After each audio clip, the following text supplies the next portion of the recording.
Hello friends, नमस्कार। Agriculture में हम पिछले क्लास में जो टॉपिक हमने स्टडी किया था, जो पढ़ाई किया था कृषि वानिकी को लेकर, कृषि वानिकी के बाद हमने सामाजिक वानिकी के ऊपर बात किया और सामाजिक वानिकी के उपरांत हमारे सिलेबस में नया जो टॉपिक आता है, सिलेबस के अनुसार ही हम आगे बढ़ते हैं, तो वो है खरपतवार या वीड्स। खरपतवार में हमें दो चीज़ों को पढ़ना है, एक तो खरपतवार के बारे में पढ़ना है और दूसरा है खरपतवार को कंट्रोल करने के बारे में पढ़ना है। दोनों बातों को अपने को ध्यान रखना है। खरपतवार क्या होता है उससे संबंधित बातों को हमने देखेंगे और दूसरा है खरपतवार को कैसे कंट्रोल किया जाए, उस टॉपिक के ऊपर हम चर्चा करेंगे। तो खरपतवार क्या होता है? खरपतवार ऐसे देखा जाए, खरपतवार एक प्रकार का अवांछित पौधा है। अवांछित पौधा क्या करता है? अवांछित पौधा या अनवांटेड प्लांट है एक प्रकार से। अनवांटेड प्लांट का हम दर्जा दें इसे, या अवांछित पौधा कहें, जो मूल पौधे के साथ, मूल क्रॉप के साथ, मेन जो एग्रीकल्चर जो हमारा क्रॉप है उसके साथ ही साथ उगकर उसके लिए एक विशेष प्रकार का कंपटीशन तैयार करता है, प्रतियोगिता करता है उसके साथ में, और मूल जो हमारा फसल है, जो जिस फसल के साथ में ये उग रहा है, उस फसल को प्राप्त होने वाले जितने भी प्रकार के पोषक तत्व हैं, कार्बन डाइऑक्साइड की मात्रा है, सूर्य के रोशनी की मात्रा है, जल की मात्रा है, एवं अन्य विभिन्न प्रकार के जो पोषक तत्व हैं, उन सभी पोषक तत्वों का एक बड़ा भाग या जितने भी इंग्रेडिएंट्स एक फसल को बढ़ने के लिए चाहिए रहता है, उन सभी इंग्रेडिएंट का एक बहुत बड़ा हिस्सा, एक बहुत बड़ा भाग ये क्या करता है? ये अवांछित पौधा जो है वो अपने में क्या है? एब्जॉर्ब कर लेता है और फसल को उसकी सही मात्रा नहीं दे पाता। तो जब फसल को उसकी सही मात्रा नहीं दे पाएगा तो उस स्थिति में वो फसल का जो वृद्धि है वो अवरुद्ध हो जाएगा, रुक जाएगा, स्टॉप हो जाएगा। इसलिए हमने क्या बोला? खरपतवार को एक प्रकार का अवांछित पौधा बोला। तो ये अवांछित जो पौधा है, अवांछित पौधा के लिए ऐसे देखा जाए कि ये इसके क्या क्या पहलू हैं, या और इन पहलू के आधार पर ही क्या किया गया? खरपतवार की परिभाषा तैयार की गई। तो खरपतवार के लिए जो महत्वपूर्ण जो पहलू है खरपतवार के इंपॉर्टेंट, पहला तो है कि अवांछित पौधा, दूसरा है उस स्थान पर उगा है जहां नहीं उगना चाहिए, तो इसका पहला पहलू है अवांछित। दूसरा है उस स्थान पर उगा है जहां नहीं उगना चाहिए, और तीसरा जो इसका महत्वपूर्ण बिंदु है, वैसा पौधा जो अधिक हानिकारक या अनुपयोगी है। यह क्या होता है? अधिक हानिकारक होता है। इन तीन बिंदुओं के आधार पर खरपतवार की परिभाषा तैयार की जाती है, और खरपतवार की परिभाषा कुछ इस प्रकार से तैयार की गई है कि ये ऐसे अवांछित एवं अनावश्यक पौधे होते हैं जो भूमि तथा जल संसाधन के उपयोग में बाधा उत्पन्न कर मानव कल्याण को बुरी तरह प्रभावित करते हैं। आप यदि लिखना चाहेंगे तो मैं पुनः एक बार इस स्टेटमेंट को बोलता हूं, आप इसे लिखते हुए चलेंगे अपने कॉपी में। ऐसे अवांछित एवं अनावश्यक पौधे जो भूमि तथा जल संसाधन के उपयोग में बाधा उत्पन्न कर मानव कल्याण को बुरी तरह से प्रभावित करता हो, अर्थात जो ह्यूमन एक्टिविटी है उसको एडवर्सली इफेक्ट करता है। ये कौन? ये एक प्रकार का ऐसा अनवांटेड प्लांट है। तो ये तो हमारा क्या हुआ? खरपतवार कहलाया। ये खरपतवार की परिभाषा थी। अब हमें एक महत्वपूर्ण बात जो है वो करना है, खरपतवार की कसौटी। आखिर क्या जितने भी अनवांटेड प्लांट होते हैं, क्या सभी अनवांटेड प्लांट खरपतवार के कैटेगरी में आते हैं? तो ऐसा नहीं है। तो अवांछित पौधे को खरपतवार होने के लिए कंडीशन, होने के लिए स्थिति, अर्थात ऐसी कौन कौन सी स्थिति है जिसमें अवांछित पौधे खरपतवार के रूप में जाने जाएंगे? तो पहला है characteristic and habit of plant, दूसरा है रिलेटिव पोजीशन ऑफ प्लांट, और तीसरा है time of occurrence of plant. तो पहला जो चीज है characteristic of plant, characteristic of plant, दूसरा है हम लोगों का रिलेटिव पोजीशन ऑफ प्लांट, और तीसरा है time of occurrence of plant, time of occurrence of plant. इनके आधार पर time of occurrence of plant, यदि किसी पौधे की प्रकृति बहुत ही खराब है, खराब किस प्रकार से कि वो पौधा दूसरे पौधे से अन्न जल ग्रहण करने का यदि पर्याय रखता है, या दूसरे पौधे के पोषक तत्व को खुद छीन कर खुद उससे क्या है ग्रोथ करने का यदि पर्याय रखता है, तो इस प्रकार के कैरेक्टरिस्टिक वाले प्लांट पहली स्थिति। दूसरा रिलेटिव पोजीशन, अर्थात फसल के आसपास में उगे हुए प्लांट को ही हम खरपतवार कहेंगे। ऐसे प्लांट जो खरपतवार की प्रकृति को तो शो करते हैं मगर वो बंजर भूमि पर उगे हुए हैं या ऐसे जंगली क्षेत्र में उगे हुए हैं जिनका फसल वाले क्षेत्रों से दूर दूर तक कोई लेना देना नहीं है, तो ऐसी स्थिति में हम उसे खरपतवार का दर्जा नहीं देंगे और न ही हम उस खरपतवार को नष्ट करने के ऊपर बात करेंगे। जब वो अवांछित पौधा फसल के साथ लगा होगा, अर्थात उसकी पोजीशन फसल के साथ रिलेटिवली उसके आसपास में होगी, उसी स्थिति में तो वो खरपतवार कहलाएगा, अन्यथा नहीं कहलाएगा। और तीसरा है टाइम ऑफ ऑकरेंस, कि यदि वो अवांछित पौधा फसल के बढ़ने के साथ साथ ही यदि बढ़ रहा है तब तो वो क्या कहलाएगा, खरपतवार कहलाएगा, अन्यथा वो खरपतवार की श्रेणी में काउंट नहीं होगा। अर्थात सभी अवांछित पौधे खरपतवार नहीं होते, मगर वो पौधे जो मूल फसल के साथ उगते हैं और अवांछित रूप से एक्टिविटीज को क्या करते हैं, परफॉर्म करते हैं, या ऐसे एक्टिविटी परफॉर्म करते हैं जिन एक्टिविटी का फसल पर बुरा प्रभाव पड़ता है, तो उस स्थिति में हम उन पौधों को किस नाम से जानते हैं, खरपतवार के नाम से जानते हैं। तो ये तो खरपतवार के बारे में हुआ, खरपतवार कैसे होगा करके। तीसरा महत्वपूर्ण बिंदु है वो है खरपतवार का वर्गीकरण, कि खरपतवार के टाइप्स क्या क्या होते हैं करके। तो खरपतवार का वर्गीकरण, अब महत्वपूर्ण पॉइंट है वर्गीकरण। खरपतवार के वर्गीकरण जो है बहुत से तरीके से किया गया है। पहला है स्थान के आधार पर, पहला जो वर्गीकरण किया गया वो है स्थान के आधार पर। दूसरा वर्गीकरण किया गया जो है वो मेजबान के आधार पर। स्थान के आधार पर में दो स्थिति इसमें निर्मित होते हैं, पहला है ऑब्लिगेट विड्स और दूसरा है फैकल्टेटिव विड्स। ठीक है, पहला जो पॉइंट है वो है ऑब्लिगेट विड्स और दूसरा है फैकल्टेटिव विड्स। स्थान के आधार पर, अर्थात खरपतवार जब कोई विशेष स्थान पर उगता है उसके आधार पर हम उसे दो भागों में वर्गीकरण करते हैं, ऑब्लिगेट विड्स और फैकल्टेटिव विड्स। ऑब्लिगेट विड्स में क्या होते हैं कि ऑब्लिगेट जो रहता है वो उस प्रकार के खरपतवार होते हैं जो मनुष्य जब खेती करता है तो उसके साथ साथ उसी स्थान पर क्या होता है, उगता है, तो ऐसे खरपतवार को ऑब्लिगेट विड्स के नाम से जाना जाता है। और जो फैकल्टेटिव विड्स है ये जंगलों के साथ साथ खेती करने वाले स्थान में भी उगते हैं। तो ऑब्लिगेट जो रहता है ये जंगल में नहीं उगते, ऑब्लिगेटिव विड्स जो है इसका संबंध जंगल पर नहीं होता, ये केवल ये जंगल पर नहीं होता, केवल खेती करने वाले स्थान पर होता है, खेती करने वाले स्थान पर होता है। मगर फैकल्टेटिव विड्स जो रहता है वो जंगल के साथ खेती करने वाले स्थान दोनों पर रहता है, जंगल प्लस खेती दोनों वाले स्थान पर उगता है, तो फैकल्टेटिव विड्स है। ऑब्लिगेटिव विड्स का उदाहरण जो है वो है चेनोपोडियम और एनागेलिस।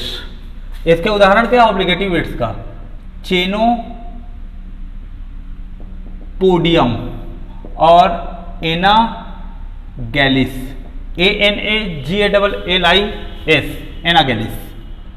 जबकि जंगली प्लस खेती, जंगल की जगह में, जंगल में तो ये उगता है साथ ही साथ खेती वाले स्थान पर भी होता है, तो हम उसे फैकल्टेटिव कहते हैं। तो इसके उदाहरण कौन कौन से हमारे पास, आर्जीमोन मैक्सिकाना और यूफोर्बिया हर्टा, इसके दो एग्जाम्पल हैं, आर्जीमोन मैक्सिकाना ये एक एग्जाम्पल है, अब एक है यूफोर्बिया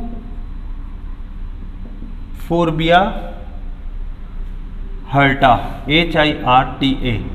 तो इस प्रकार की ये जो खरपतवार हैं, खरपतवार का वर्गीकरण का पहला आधार था स्थान के आधार पर वर्गीकृत करना। स्थान के आधार पर इसे दो भागों में बांटा गया, ऑब्लिगेटिव वीड्स और फैकल्टेटिव वीड्स।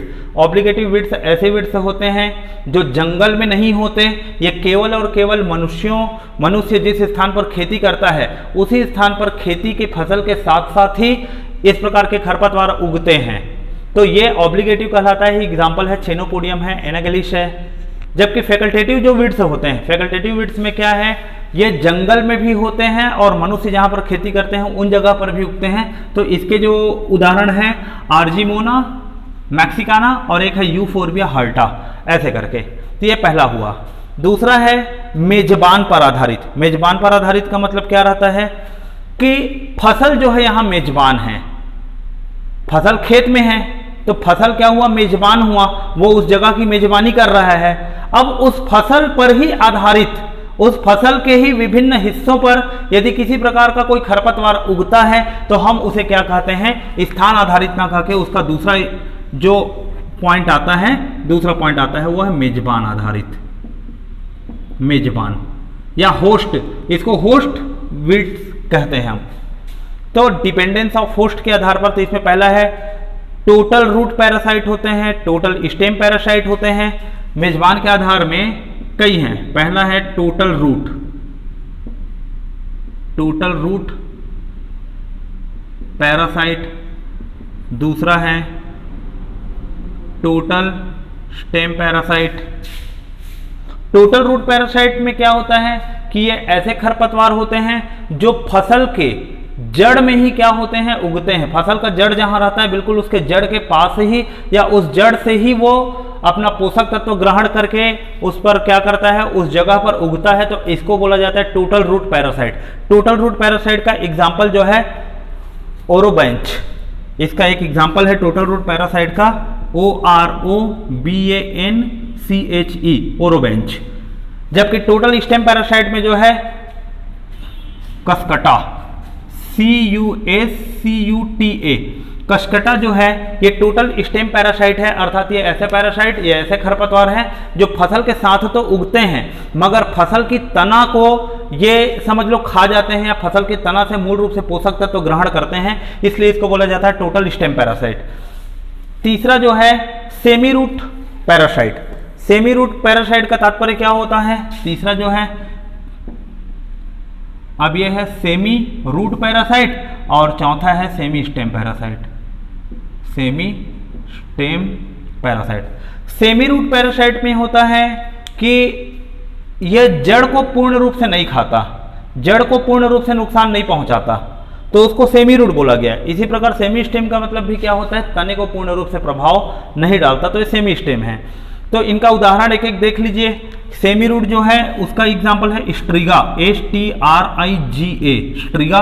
और सेमी स्टेम जो पैरासाइट है इसका उदाहरण है हमारा लोरेंथस, LORANTHUS। ये कुछ जो नाम हैं, इन विशेष नामों को आपको याद रखते हुए चलना है कि ये सभी नाम जो हैं ये पैरासाइट्स या वीड्स के जो हैं नाम हैं जो कि अनवांटेड प्लांट है, जो हमारे लिए काम नहीं आते। जबकि तीसरा जो इसका बेस होता है, पहला तो स्थान के आधार पर इसका वर्गीकरण किया गया, दूसरा मेजबान के आधार पर वर्गीकरण किया गया, तीसरा इसका जो वर्गीकरण किया जाता है on the basis of botanical या मॉर्फोलॉजिकल कैरेक्टरिस्टिक के आधार पर, बॉटनिकल या मॉर्फोलॉजिकल।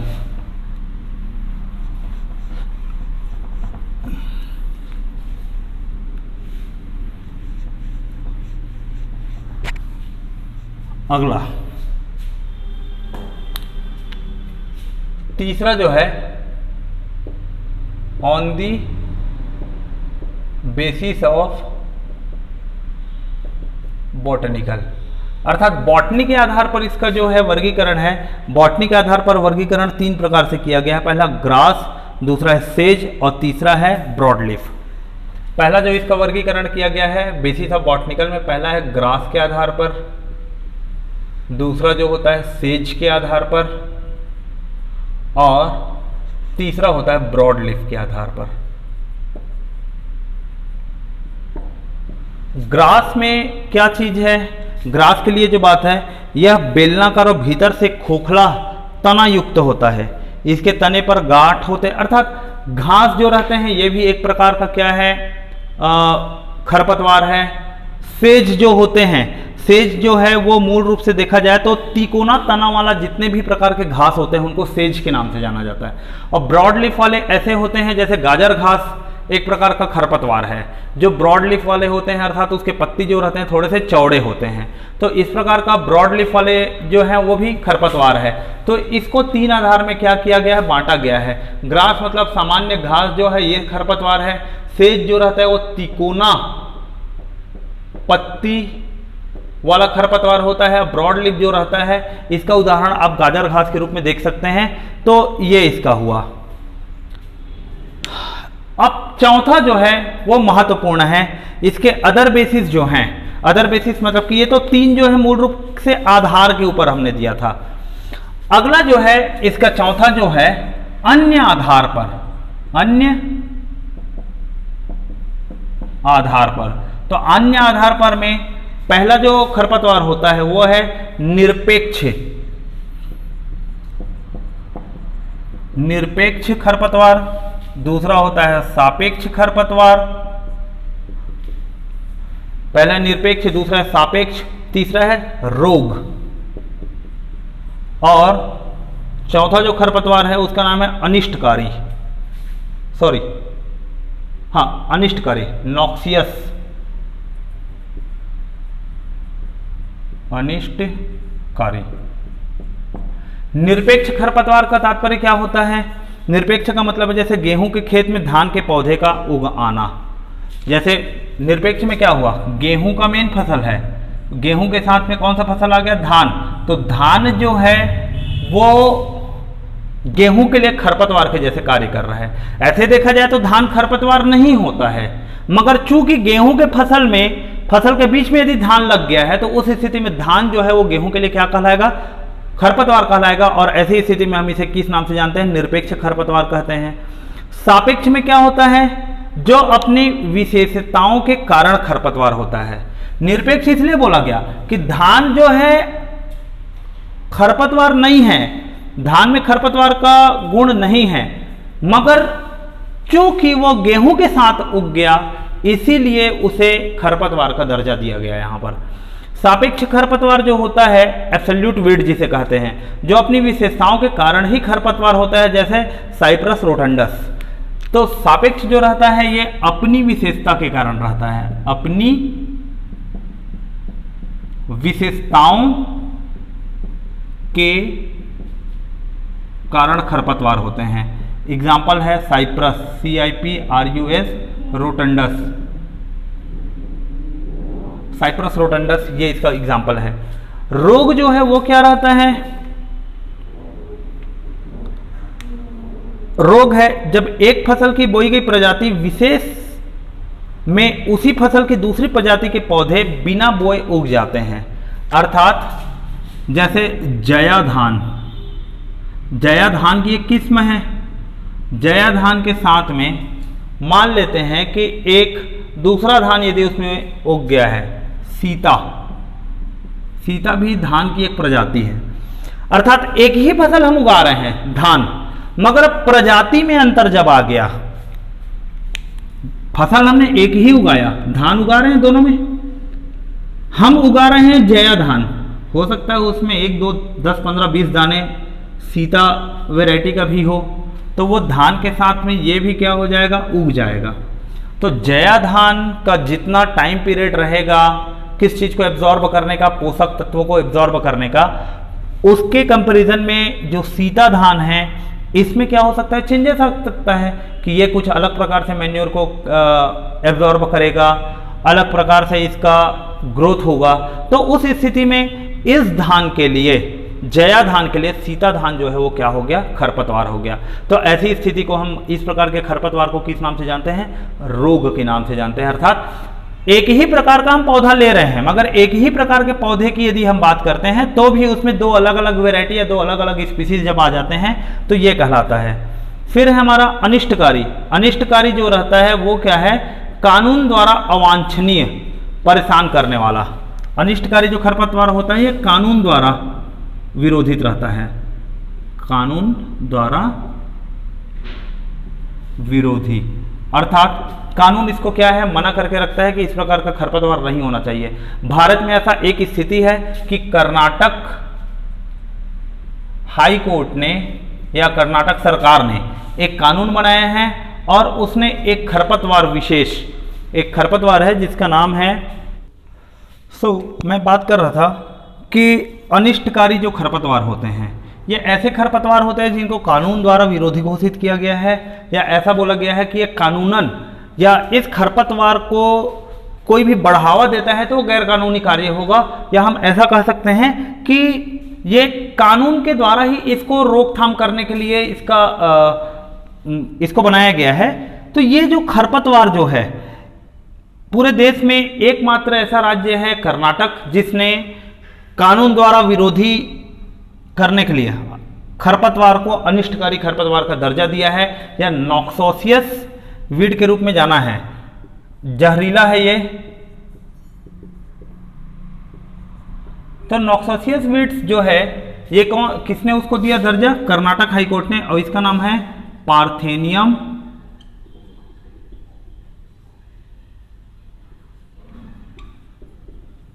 हिस्टेरिफोरस, ये इसका नाम है।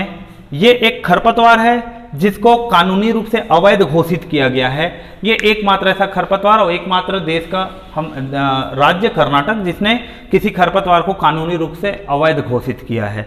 तो ये इस प्रकार से हमारा क्या चीज है, ये खरपतवार के अन्य आधार पर जो वर्गीकरण की हम बात कर रहे थे उसके बारे में हुआ। अगला जो टॉपिक है वो है फसल खरपतवार प्रतियोगिता।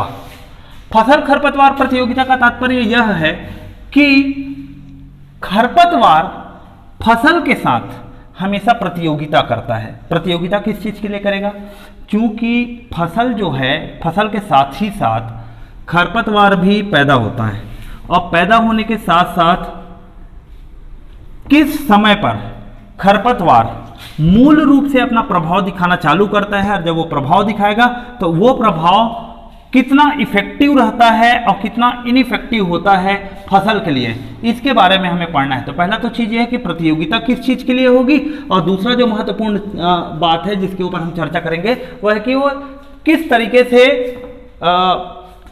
पैदावार में वो प्रभाव डालेगा। तो फसल खरपतवार प्रतियोगिता, ये जो टॉपिक है हमारा, फसल खरपतवार प्रतियोगिता, फसल और खरपतवार के मध्य प्रतियोगिता होता है। तो ये प्रतियोगिता किन किन बातों को लेकर होगा, तो सर्वप्रथम जो बात होता है वो है पोषक तत्वों हेतु। पहला प्रतियोगिता जो हो रहा है वो पोषक तत्वों हेतु। दूसरा जो प्रतियोगिता होता है वो है सौर ऊर्जा के लिए, तीसरा है जल के लिए। दूसरा है सौर ऊर्जा हेतु, तीसरा है जल हेतु, चौथा है CO2 एब्जॉर्ब करने हेतु, और पांचवा है स्थान हेतु। पांचवा है स्थान हेतु।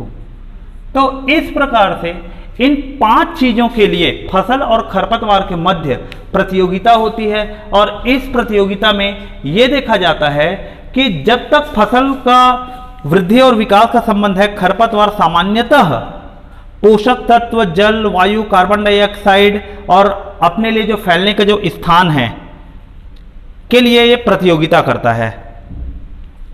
इनमें पोषक तत्व एवं जल हेतु जो प्रतियोगिता होती है यह जमीन के अंदर होता है, जमीन के अंदर, जबकि सौर ऊर्जा, CO2 और स्थान ये जमीन के बाहर होगा, जमीन के ऊपर। तो ये दोनों प्रकार की प्रतियोगिता होती है। अब 1 बाय 1 हम पढ़ते हैं। पहला जो इफेक्ट डालेगा किस चीज के लिए, पोषक तत्वों पर क्या प्रतियोगिता होगी, पोषक तत्वों पर, पोषक तत्वों पर क्या प्रतियोगिता होगी।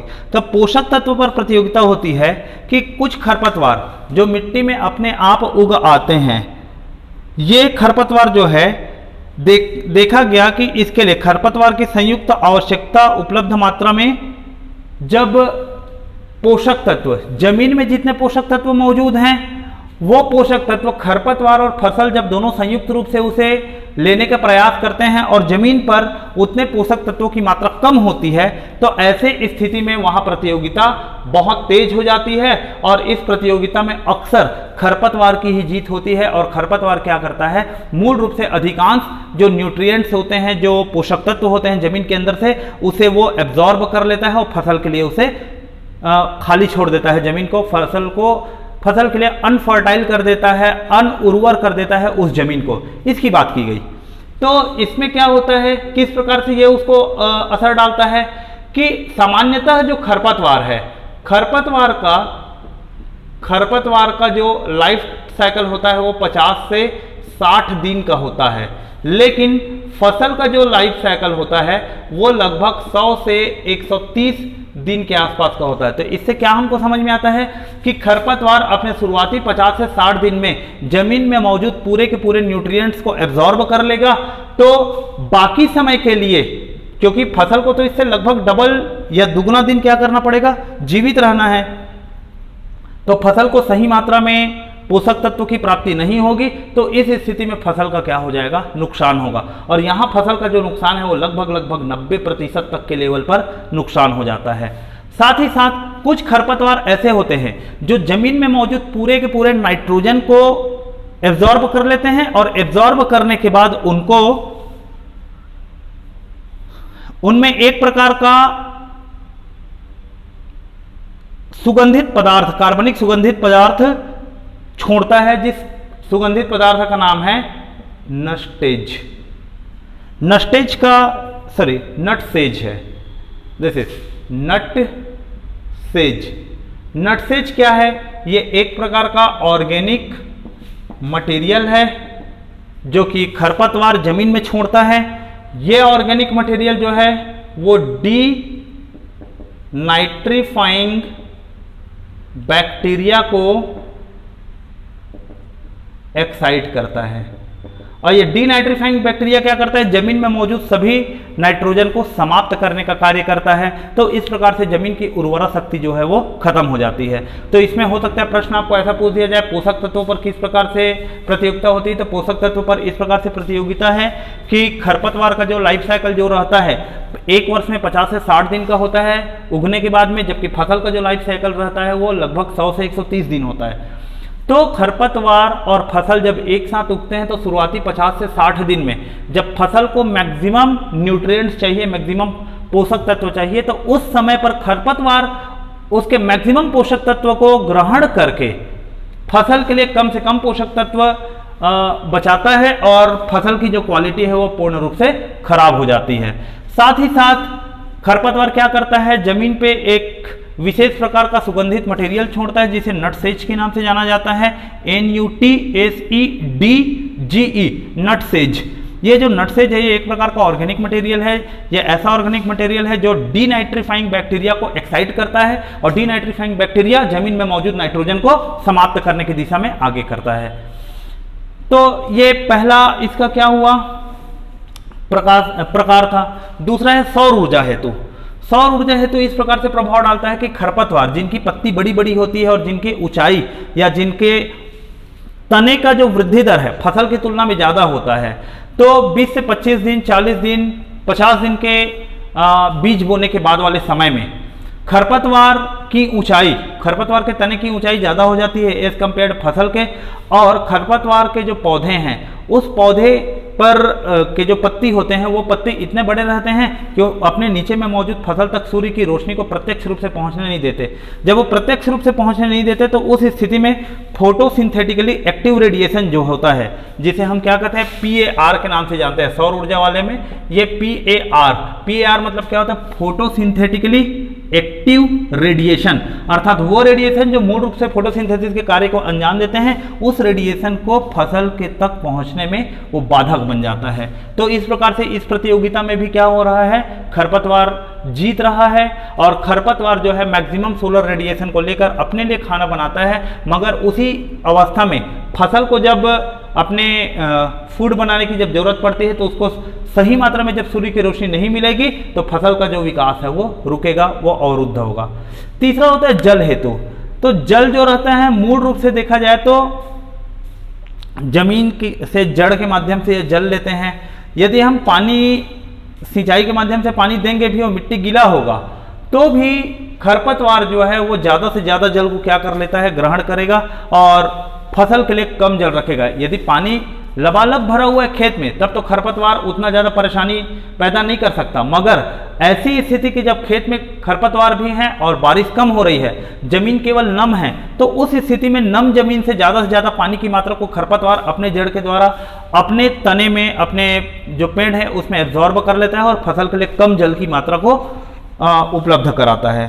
चौथा जो है CO2 और हवा। तो कार्बन डाइऑक्साइड के लिए भी प्रतियोगिता आरंभ होती है। इसमें फसल की अपेक्षा CO2 के बहुत निम्न प्रतिशत स्तर पर भी CO2 को ग्रहण कर सकते हैं। उसका रीजन ये है कि खरपतवार जो है किसी स्थान पर जब कार्बन डाइऑक्साइड की मात्रा बहुत कम है उस जगह पर भी उसके पत्ती उस कम कार्बन डाइऑक्साइड को ग्रहण करके फोटोसिंथेसिस क्रिया से अपनी वृद्धि कर सकते हैं, मगर फसल के साथ ऐसा नहीं होता। कम कार्बन डाइऑक्साइड वाले जगह पर फसल में फोटोसिंथेसिस की क्रिया निम्न रूप से होती है और निम्न रूप से होगी तो उसमें फसल में वृद्धि सही तरीके से नहीं होगी। और एक और होता है वो है स्थान हेतु। स्थान दोनों के लिए है, जमीन के अंदर जड़ का फैलाव और दूसरा होता है जमीन के ऊपर अपने तना का फैलाव। तो खरपतवार जो है वो फसल के मैक्सिमम स्पेस को कवर करते हुए अपने ही जो वृक्ष, अपना ही जो फसल है, अपना ही जो पौधा है उसके बढ़ाव पर उसका बढ़ाव जो है वो ज़्यादा रहता है किसके कंपैरिजन में, फसल के कंपैरिजन में। तो ये 5 बिंदु है जिन 5 बिंदुओं पर क्या होता है, फसल और खरपतवार के मध्य प्रतियोगिता होती है। और ये फसल खरपतवार की जो प्रतियोगिता होती है, ये फसल खरपतवार की प्रतियोगिता मूल रूप से सभी फसल में कब कब स्टार्ट होता है और वो फसल को लगभग कितना प्रतिशत तक नुकसान पहुंचाते हैं, तो इसके बारे में एक बहुत ही छोटा सा हम यहाँ टेबल ड्रॉ करते हैं। उस टेबल के माध्यम से हम समझते हैं कि अलग अलग फसल के लिए फसल खरपतवार प्रतियोगिता कब से आरंभ होती है और यदि उसे नष्ट न किया जाए तो वो फसल को कितने हद तक, किस प्रतिशत तक नुकसान पहुंचा सकता है, इसके बारे में ये एक छोटा सा टेबल है हमारे सामने। क्योंकि जब हम उसके द्वारा होने वाले नुकसान को पहचानेंगे तब हम उसे कंट्रोल करने के ऊपर हम चर्चा कर पाएंगे। तो ये एक टेबल है। पहला हम बात करते हैं धान्य फसल के बारे में, दूसरा है दलहन फसल के बारे में, तीसरा है तिलहन फसल के बारे में। ऐसे कुछ जो फसल है उन फसल में हम टॉपिक को लेते हुए चलेंगे और इसमें 3 कॉलम आपको बनाना है। 3 कॉलम में पहला जो कॉलम है फसल का रहेगा, दूसरा कॉलम रहेगा, उस टॉपिक को DAS बोला जाता है। DAS का मतलब होता है डे आफ्टर सोविंग।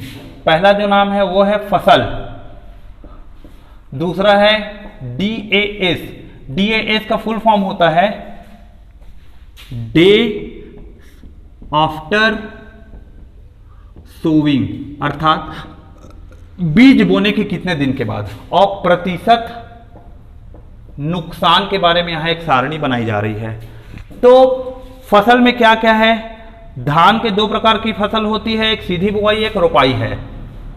धान सीधी बुआई और धान कोष्टक में रो लिख दिया हूं, इसका मतलब धान रोपा की बात कर रहे हैं। गेहूं, मक्का, ज्वार, बाजरा,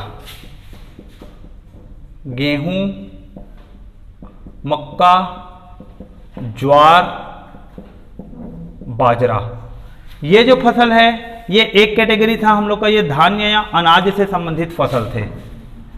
दूसरा जो फसल है, दूसरा है वो हमारा दलहन है, अरहर, मूंग, उड़द, चना। अरहर, मूंग, उड़द, चना, मटर और मसूर, मटर एवं मसूर। आप साथ ही साथ इसे नोट करते हुए जाएंगे।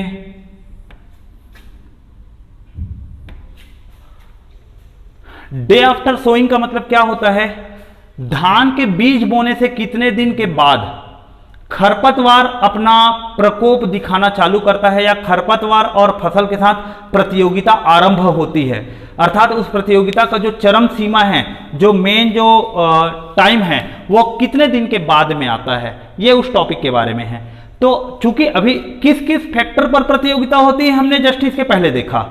अब प्रतियोगिता हो रही है तो अलग अलग फसल में खरपतवार कितने दिन के बाद में प्रतियोगिता करते हैं। ऐसा नहीं है कि धान के साथ खरपतवार शुरू से हो रहा है तो शुरू से उनके बीच में कंपटीशन हो जाएगा, ऐसी बात नहीं है। धान का भी फसल कम से कम बड़ा होकर एटलीस्ट एक लेवल तक आ जाए 30-35 दिन 40 दिन के बाद में, और खरपतवार भी बड़ा हो चुका रहे, तब उन दोनों के मध्य प्रतियोगिता होगी। और उस वक्त खरपतवार को यदि निकाल के नहीं फेंका गया या सही तरीके से उसका ट्रीटमेंट नहीं किया गया तो वो काफी हद तक नुकसान करेगा। तो कितना नुकसान करेगा उसको यहां पर ये एक टॉपिक दे दिया गया है, प्रतिशत नुकसान के द्वारा बताने के प्रयास किया गया। तो अलग अलग के लिए है, धान सामान्य के लिए 20 से 45 दिन में प्रतियोगिता चालू होती है और नुकसान का जो स्तर रहता है वो लगभग 15 से 90% तक रहता है, 15 से 90%। अलग अलग खेती जमीन इसके आधार पर नुकसान है, क्योंकि नुकसान जो है वो प्रतियोगिता के 5 कारक पर निर्भर करता है। CO2 पर भी निर्भर करेगा, सौर ऊर्जा जो टेकन है उसके ऊपर निर्भर करेगा, जल के ऊपर निर्भर करेगा, स्थान के ऊपर निर्भर करेगा, पोषक तत्व जो है उनके ऊपर निर्भर करेगा। तो इन 5 फैक्टर के प्रतियोगिता पर जो भी उनका कंपटीशन होता है उसके आधार पर 15% से लेकर 90% तक का नुकसान हो सकता है। किसके कारण? खरपतवार के कारण। और खरपतवार और फसल के बीच में प्रतियोगिता कब से चालू होगा? 20 दिन से 45 दिन के मध्य में सर्वाधिक उनमें प्रतियोगिता का लक्षण देखा जाता है। धान सामान्य के लिए, मगर धान रोपा के लिए यही 30 से 45 दिन है, 30 से 45 दिन। गेहूं के लिए भी 30 से 45 दिन, मक्का के लिए 15 से 45 दिन, ज्वार के लिए भी 15 से 45 दिन है, और बाजरा हेतु पुनः 30 से लेकर 45 दिन है। मतलब ऑन एन एवरेज आप एक चीज को देखोगे तो 40 से 45 दिन के आसपास में सभी फसल के साथ में क्या होता है, धान और खरपतवार के बीच में प्रतियोगिता होती है। अब नुकसान की बात करते हैं तो सब अलग अलग है। धान रोपा में 15 से लेकर लगभग 40% तक नुकसान होता है, गेहूं में भी 15 से 40% तक नुकसान होगा, जबकि बाकी में लगभग इसमें 40 से 60% नुकसान होता है। अगेन यहाँ 15 से 40% का नुकसान और लास्ट में 15 से 60% का नुकसान। ये एक अनुमानित दायरा है, ये एक अनुमानित मान है जो एक्सपेरिमेंटली इसको क्या किया गया, ये सब फाइंड आउट किया गया है। तो आप देखो सभी में एवरेज देखोगे तो सामान्य धान बुआई में खरपतवार की जो मात्रा है वो सर्वाधिक होती है, मगर जब रोपाई करते हैं तो उसका नुकसान अधिकतम कितना होता है, 40% होता है। इसीलिए रोपा पद्धति को सर्वाधिक अच्छा या सर्वश्रेष्ठ पद्धति के रूप में माना गया है धान की बुआई के लिए। तो ये डे आफ्टर सोइंग ये आपको बता दिया गया कि बीज बोने के इतने दिन के बाद में फसल और खरपतवार के मध्य जो भी प्रतियोगिता होगी तो उसमें इतने प्रतिशत लगभग नुकसान हो सकता है। इनके बाद दलहन फसल की बात करेंगे तो दलहन फसल के लिए है, अरहर के लिए 15 से 60 दिन, मूंग के लिए 15 से 30 दिन, उड़द के लिए भी 15 से 30 दिन, चना के लिए भी 15 से लेकर 30 दिन, मटर मसूर के लिए 30 से 45 दिन, 30 से 45 और इसके लिए भी 30 से 45 दिन है। और इन सभी के लिए जो प्रतिशत जो है रेशियो, ये लगभग इन सब के लिए ऑन एन एवरेज है 20 से 40% तक नुकसान संभव रहता है। तो हो सकता है प्रश्न आपको पूछ दिया जाए कि इनमें खरपतवार के कारण नुकसान जो है वो किसमें होता है, तो सभी में लगभग 20 से 40% तक का नुकसान है, मगर सर्वाधिक नुकसान यदि देखा जाए इसमें तो सर्वाधिक नुकसान अरहर और मूंग में होता है लगभग 50% तक। अरहर और मूंग ऐसे हैं जिनमें लगभग 50% तक के नुकसान संभव है। तो ये इस प्रकार से दलहन फसल पे के बारे में इसमें बताया गया है। अब ये जो DAS है इसी को ही क्रांतिक अवस्था कहते हैं। क्रांतिक अवस्था, क्रिटिकल सिचुएशन के नाम से जाना जाता है। जैसे व्यापारिक फसल की आप बात करेंगे, व्यापारिक फसल में कौन कौन सी फसल है, गन्ना, आलू, कपास। गन्ना, आलू एवं कपास। गन्ना के लिए जो रहता है 30 से 120 दिन है, 30 से 120 दिन का क्रांतिक अवस्था का समय रहता है। बाकी के लिए 20 से 40 और 15 से 60। यहाँ 20 से 40 दिन का है, इसमें 15 से 60 दिन का है। एक और व्यापारिक फसल होता है हमारा जूट, जूट के लिए 30 से 45 दिन का है। मगर नुकसान जो है 20 से 30 से 60% अलग अलग है। नुकसान का जो दायरा है ये 20 से 30% है। आलू पर 30 से 60% तक का नुकसान होता है। 40 से 50% तक कपास में और 50 से लेकर लगभग 80% तक किसमें होता है, जूट में। तो खरपतवार का सर्वाधिक जो नुकसान कौन झेलता है, यदि व्यापारिक फसल की बात करेंगे तो जूट है। तो इस प्रकार से ये कुछ ऐसे फसल हैं जिनके बारे में आपको बताया गया है। अच्छा, इसमें दलहन फसल तो हो गया, तिलहन फसल के भी एक दो वैरायटी हम ले लेते हैं। सोयाबीन, मूंगफली, सूरजमुखी, अरंडी। सोयाबीन, सूरजमुखी, सोयाबीन के बाद मूंगफली, मूंगफली, सूरजमुखी, अरंडी। इनके लिए जो डे आफ्टर सोइंग पीरियड है 20 से 45 दिन,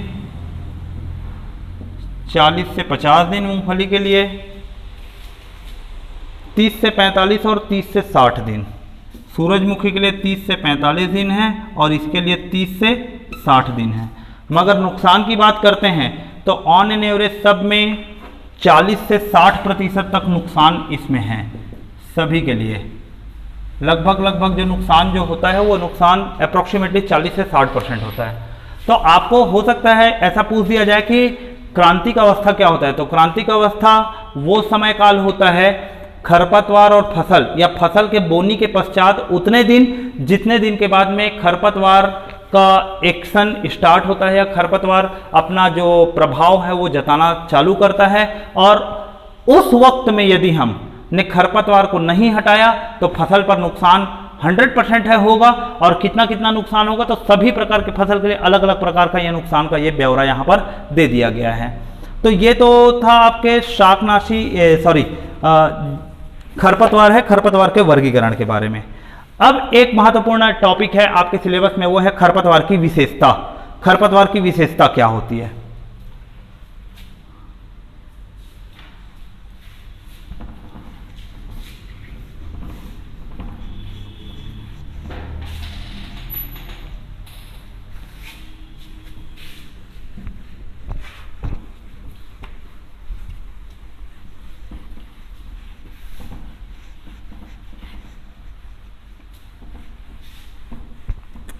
छोटा सा टॉपिक है विशेषता को लेकर कि खरपतवार की विशेषता क्या क्या होगी।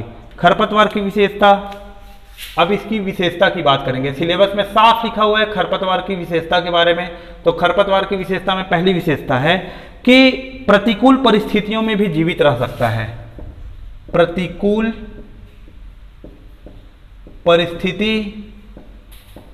परिस्थितियों में भी जीवित रह सकता है।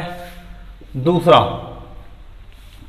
बड़ी संख्या में बीजों को उत्पादन कर सकता है। बड़ी संख्या में बीजों का उत्पादन कर सकता है। तीसरा महत्वपूर्ण है, इसके बीज कई वर्ष तक जीवित रह सकते हैं। बीज कई वर्ष तक जीवित रह सकता है। उदाहरण के रूप में आप देखेंगे कि जंगली सरसों का बीज 40 वर्ष तक जमीन के अंदर दबा रहेगा तो उसके बाद भी उसमें क्या हो सकता है, अंकुरण की क्षमता वो रखता है। बीज कई वर्ष तक जीवित रहते हैं। जैसे जंगली सरसों का बीज 40 वर्ष तक भी जमीन के अंदर में दबा रहेगा, अंकुरण की स्थिति नहीं रहेगी। मगर जहां कहीं पानी और एक निश्चित तापमान मिलेगा तो उस तापमान मिलने के बाद में वो 40 वर्ष के बाद भी अंकुरण की स्थिति में आ सकता है। चौथा, इनके बीज एक ही साथ एक ही समय में परिपक्व होते हैं। फसल के साथ एक ही साथ प्लस समय में परिपक्व होते हैं, इसके बारे में बात किया गया। पांचवा जो है, कुछ खरपतवार के बीज पंख युक्त होते हैं। कुछ खरपतवार के बीज पंख युक्त होते हैं। छठवां, इनके बीज एपोमिक्सिस या स्पोर इत्यादि के द्वारा भी बनते हैं। इनके बीज जो है एपोमिक्सिस या स्पोर दोनों के द्वारा बनते हैं। इसमें एक महत्वपूर्ण चीज है, बीज उत्पादन के लिए परागण आवश्यक नहीं रहता। परागण आवश्यक नहीं होता। स्पोर फॉर्मेशन के द्वारा भी बीज बनता है। एपोमिक्सिस का मतलब क्या होता है? Asexual reproduction. एसेक्सुअल रिप्रोडक्शन के द्वारा, क्योंकि एपोमिक्सिस का मतलब होता है अवे फ्रॉम मिक्सिंग, मिश्रण से दूर। इस शब्द को ही एपोमिक्सिस बोला जाता है। तो एसेक्सुअल रिप्रोडक्शन के द्वारा भी इसका बीज बनता है। स्पोर फॉर्मेशन जो रहता है वो सेक्सुअल एसेक्सुअल दोनों प्रकार के रिप्रोडक्शन में आता है, तो इनके द्वारा इसके बीज बनते हैं। और इसके बीज बनने के लिए परागण जैसे जो परागण की आवश्यकता नहीं होती है। तो ये 6 विशेषता है। सातवां है, इनके बीजों में सुषुप्तावस्था पाई जाती है। बीजों में सुषुप्तावस्था पाई जाती है। और 8वां जो है, ये अपने खोए हुए अंग को पुनः प्राप्त करने की क्षमता रखते हैं।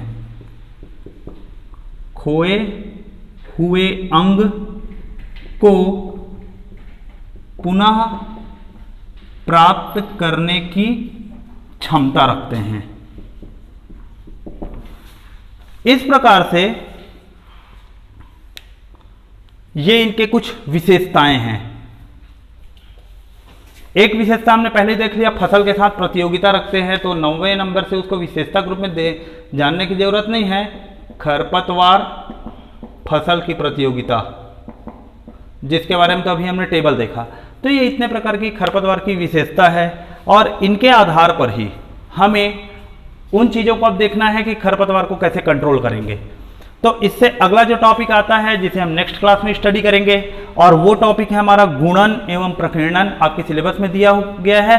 और गुणन प्रकीर्णन के पश्चात हम खरपतवार नाशी के ऊपर हम चर्चा करेंगे। खरपतवार नाशक या जो वीडीसाइड्स होते हैं या हर्बिसाइड्स होते हैं, उनके ऊपर हम बात करेंगे। और फिर ये यूनिट आपका कंप्लीट हो जाएगा खरपतवार का।